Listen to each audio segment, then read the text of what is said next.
Miskin, HP lu semua Android ya? Miskin, nih HP gua nih, no, ada 2, no, ada 3 malah. iPhone sekarang telah menjadi simbol status yang sangat diminati oleh berbagai kalangan, termasuk kelas menengah ke bawah. Fenomena ini menarik untuk dibahas karena seringkali muncul pertanyaan, mengapa mereka rela mengeluarkan biaya yang besar, bahkan berutang, demi memiliki sebuah iPhone? Berikut adalah beberapa alasan dibalik tren ini, serta dampak terhadap kehidupan mereka.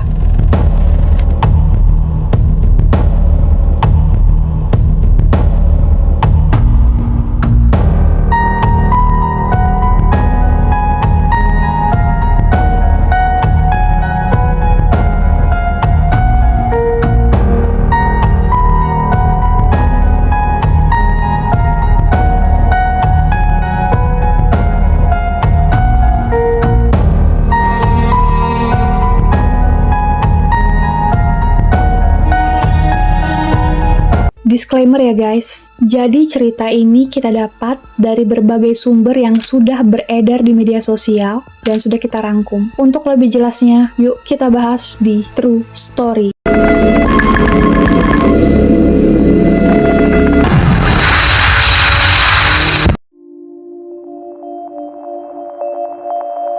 Di topik kali ini kita akan mengupas tuntas tentang fenomena mengapa banyak kelas menengah ke bawah ingin memiliki iPhone. Padahal kondisi ekonominya yang belum stabil dan belum memadai untuk berada di tingkat tersebut.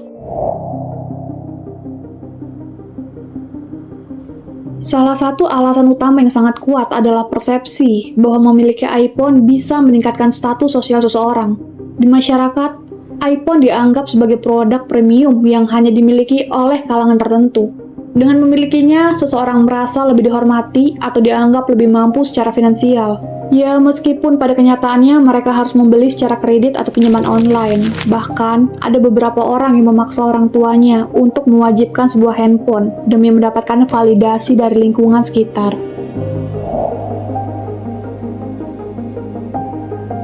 Media sosial memainkan peran yang besar dalam membentuk pola pikir ini. Influencer, selebriti, hingga teman-teman di sekitar yang memamerkan iPhone mereka. Secara tidak langsung di lingkungannya menciptakan tekanan sosial bagi mereka yang mempunyai ekonomi di bawah. Banyak orang yang merasa perlu untuk memiliki barang yang sama agar tidak tertinggal tren atau merasa kurang jika dibandingkan orang lain.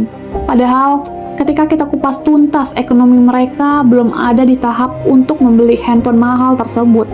Bukankah fungsi handphone untuk berkomunikasi? Lantas, mengapa harus memaksa untuk iPhone? Sedangkan di opsi lain ada Android dengan harga yang jauh lebih terjangkau.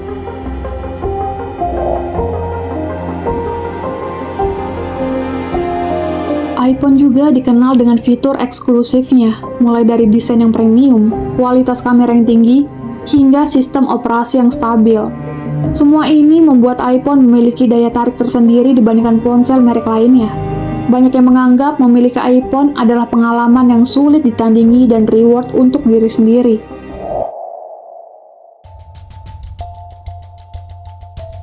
Kebutuhan untuk terlihat tampil sempurna di depan orang lain, baik secara langsung maupun di media sosial, juga menjadi alasan mengapa banyak orang yang mengejar iPhone. Dengan memamerkan ponsel mewah seperti iPhone, mereka berharap bisa menunjukkan citra diri yang jauh lebih baik. Namun, keinginan untuk memiliki iPhone seringkali membawa dampak yang negatif, terutama bagi mereka yang tidak memiliki kemampuan finansial yang memadai. Banyak orang yang terpaksa membeli melalui kredit dengan cicilan yang tinggi atau menggunakan pinjaman online yang memiliki bunga yang besar. Hal ini dapat mengakibatkan salah satu di antaranya adalah beban hutang yang menumpuk.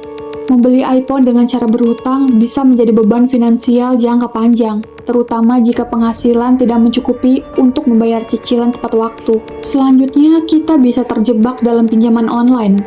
Banyak yang mengambil langkah ekstrim dengan menggunakan pinjaman online, yang seringkali memiliki bunga yang sangat tinggi. Akibatnya, mereka harus menghadapi tekanan finansial yang sangat besar bagi kehidupannya. Selanjutnya, kita akan menghadapi krisis keuangan.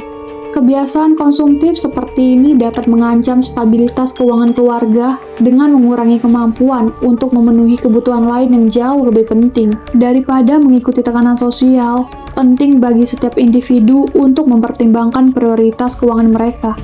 Apa itu kebutuhan primer, apa itu kebutuhan sekunder, dan apa itu kebutuhan tersier.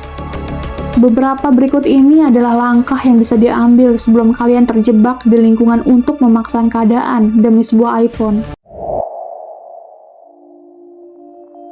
Evaluasi pada kebutuhan nyata. Kita harus meng-cross-check dulu apakah benar-benar membutuhkan iPhone atau hanya mengikuti tren.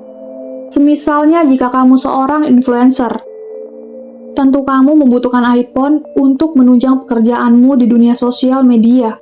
Karena kualitas dari kestabilan kamera iPhone sendiri sudah tidak usah diragukan. Begitu juga jika kamu seorang konten kreator. Sah-sah saja jika kamu membeli iPhone, karena itu memang kebutuhan yang kamu butuhkan. Selanjutnya, kamu harus mempertimbangkan kemampuan finansial dirimu sendiri.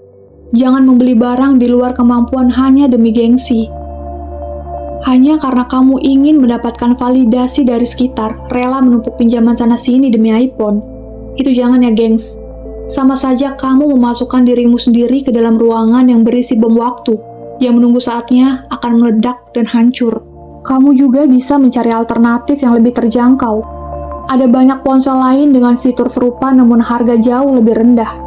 Karena kita kembali lagi, tujuan utama handphone adalah untuk berkomunikasi, bukan untuk pamer sana-sini, bahkan hanya untuk mengikuti tren di kalangan teman sekitarnya. Pelajaran yang bisa kita ambil dalam memiliki iPhone memang bisa menjadi pengalaman yang sangat menyenangkan, tetapi tidak seharusnya menjadi beban finansial. Penting untuk berpikir panjang sebelum memutuskan untuk membeli barang yang mewah. Dengan mengutamakan kebutuhan daripada keinginan, kita dapat menjaga stabilitas keuangan dan menghindari masalah dengan jangka yang panjang. Dengan memahami fenomena ini, semoga kamu bisa lebih selektif dalam mengambil tindakan, memberikan sudut pandang yang baru, mendorong diri dan teman sekitar untuk lebih bijak dalam keputusan konsumsi mereka. Jangan buat diri sendiri hancur hanya demi tren.